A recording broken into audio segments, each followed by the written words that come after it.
হরে কৃষ্ণ। শুধু ভক্তমণ্ডলী ছিল জয় পতাকা স্বামী গুরু মহারাজের আজকের বার্তা ছিল জয় পতাকা স্বামী মহারাজকে 2019 সালে চেন্নাইতে একটি প্রশ্ন জিজ্ঞাসা করা হয় যে দেহ থেকে প্রাপ্ত যন্ত্রণা কিভাবে সহ্য করা যায় এবং উৎসাহের সাথে ভক্তিমূলক সেবা চালিয়ে যাওয়া যায়।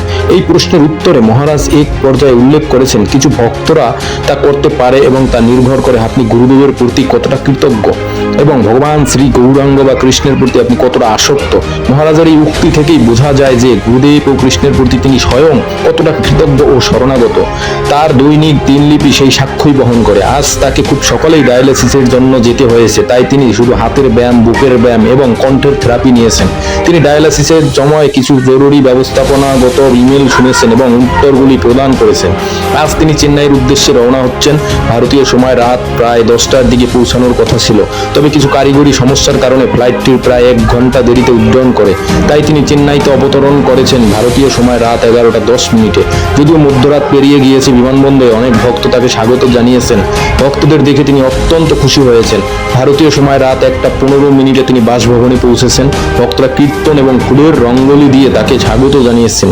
তারা গেস্ট হাউসের সামনে বিশেষ আলোকসজ্জাও করেছেন। সারাদিনের থেরাপি, ভ্রমণ, সেবা, ভক্তদের খেয়াল রাখা এসবের মাঝেও ঘুমোতে যাওয়ার পূর্বে তিনি প্রত্যেক অধ্যয়নের অংশ হিসেবে শ্রীমদ্ ভগবদ গীতা যথাযথ এর বিভূতি যোগ শীর্ষক 10ম অধ্যায়ের অধ্যয়ন অব্যাহত রেখে 4 নং এবং 5 নং শ্লোক পাঠ করেছেন। এই ছিল গুরু গৌরাঙ্গের প্রতি সম্পূর্ণ শরণাগত এক মহাত্মার একদিনের কার্যক্রমের খানিক অংশ মাত্র।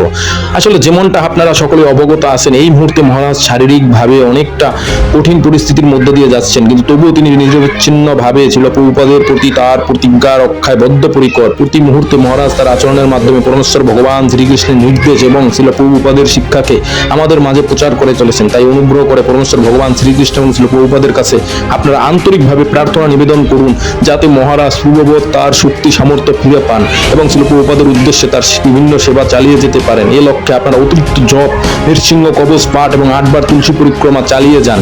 আপনারা সকলে শিল গুরু মহারাজের জন্য আকুল নয়নে প্রার্থনা করুন যাতে ভগবান শ্রীকৃষ্ণ নৃসিংহদেব তাকে যেন তাড়াতাড়ি সুস্থ করে এবং প্রচার কার্যে অংশগ্রহণ করার সুযোগ দেয়।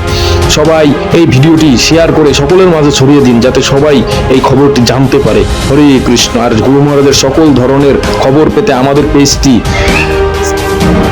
পেজটি লাইক করে ফলো দিয়ে পাশে থাকুন। হরে কৃষ্ণ।